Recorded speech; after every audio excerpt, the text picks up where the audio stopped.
ODD TV.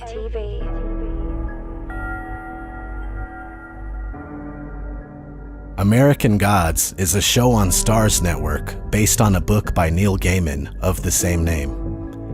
Neil Gaiman has other books that have been turned into movies and TV shows, including Stardust and Coraline for the movies, and an upcoming show called Good Omens that starts in May of this year.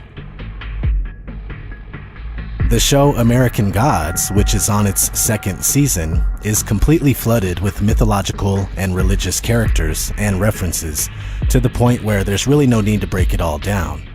Just watch it for yourself if you want to. However, I want to point out some of the things about the show's intro, which is also heavily littered with mythological, spiritual, and religious symbology, but with a modern technological twist. So let's briefly run through this entire opening sequence, and then we'll talk more about it afterward. As the intro begins, we catch a glimpse of the World Tree, aka the Tree of Life, followed by the head of Medusa, but fiber optic cables take the place of the snakes.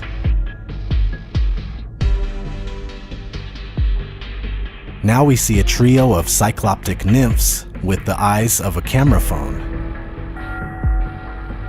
Next, we're shown a menorah on a backdrop of religious symbols: the Christian cross, the Muslim star and crescent, the Taoist yin and yang, and the Jewish Star of David, which is esoterically the Star of Remphan. Fun fact, the star was mentioned and condemned by God in Amos 5:26, and it was called by him the Star of your God, Moloch, or otherwise called Chion. Reference to Amos 5:26 and the Israelites having it in the wilderness was also made in Acts 7:43. Here it was called the Star of Remphan. All these names refer to the god Saturn. This hexagram is widely used in the practice of witchcraft. Back to the menorah, every single branch of it is an electrical connector of some sort. Next up is the Madonna, the mother of Jesus. She's covered with a veil that has silicon computer chip-like threads woven throughout the fabric. The light source for her halo transforms into the moon for the star and crescent. The star appears to be an ecstasy pill. Next, we see even more drugs falling around a laughing Buddha who appears to be high on pharmaceuticals. Perhaps Xanax or a 30 milligram Percocet would cause a smile that big.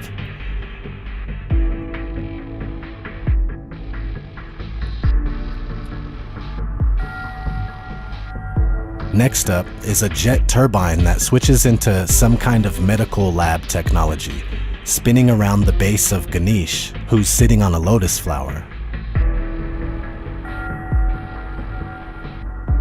This is followed by an Egyptian pyramid with a brightly lit capstone. Sitting in front of it is what appears to be a sphinx, but is actually a robot dog that looks similar to a Sony Aibo. Next is a cowboy made of neon lights with a prosthetic leg.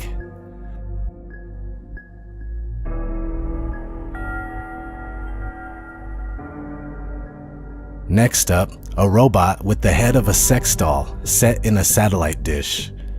This is reference to Big Dog, created by Boston Dynamics, which is being used by the military. Next we have Azrael, the Angel of Death, sporting some modern artillery and 2 sets of night vision goggles. In one description of Azrael, he has 4 faces and 4,000 wings, and his whole body consists of eyes and tongues.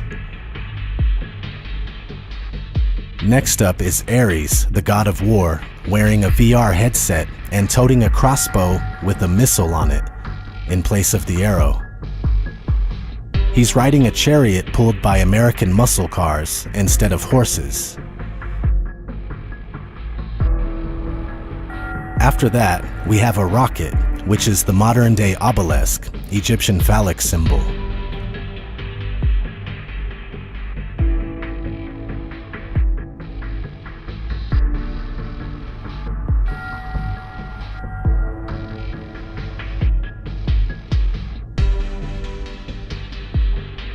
This is followed by an astronaut nailed to a cross, symbolizing the worship of scientism, which is currently the world's most popular religion.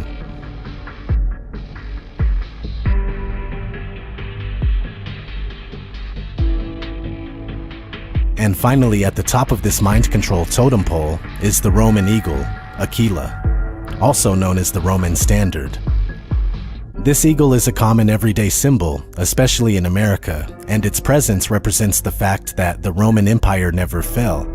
It just went into the shadows and clandestinely acquired more and more power until it ended up in control of everything that we know of today.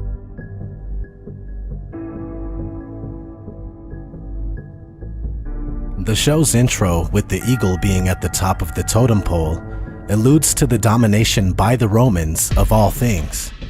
Throughout the opening, we see all the religious mind control techniques of the past mixed with the technological mind control techniques of today.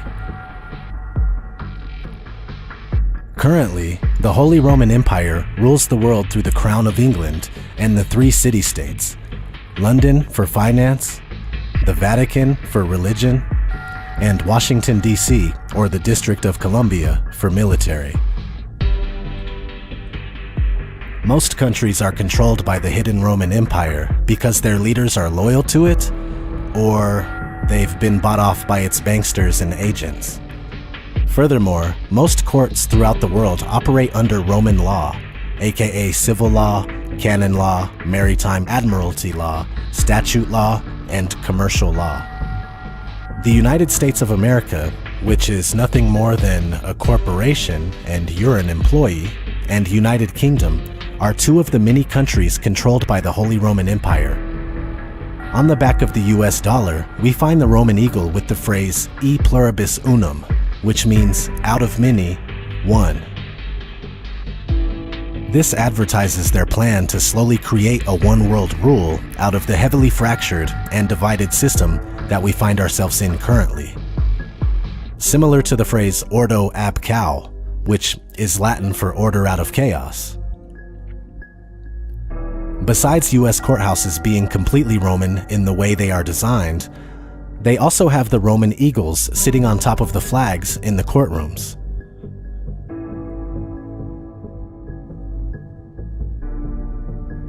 Same thing with the flags that you see when the president is addressing the nation.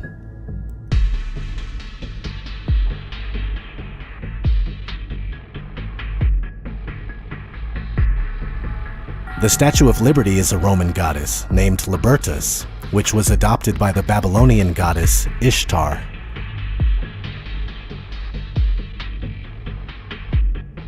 Everything in America is Roman at heart. From how we have a Senate, a House of Representatives, stock market, huge sports events, even public parks and libraries. In my home state of Colorado, which means the color red, we have a very noticeable fasces on our state seal, which is a Roman symbol of power and jurisdiction. Along with that, we have an all-seeing eye. Do you remember the speech that JFK gave about secret societies? The very word secrecy is repugnant in a free and open society. And we are, as a people, inherently and historically opposed to secret societies, to secret oaths, and to secret proceedings. Well, the embodiment of what he was referring to is the Holy Roman Empire, the Jesuits, and black nobility, with black nobility being the most powerful. The black nobility is a network of extremely powerful families that date back as far as ancient Egypt or even earlier. They use any tactic necessary, including murder, fraud, genocide, terrorism, etc., to protect their wealth and keep the common man under financial slavery. As the centuries passed and the 1700s came around, the black nobility set up strategic alliances with the Illuminati and the Freemasons. It was an unholy trinity that would use the Earth's population at their disposal to protect their interests.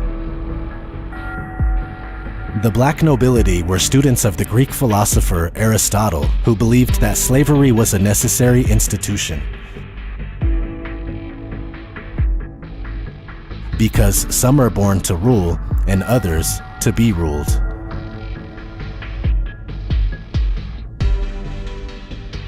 The idea that certain families were born to rule as an arbitrary elite, while the vast majority of any given population is condemned to oppression or slavery, became the theological position of this elite.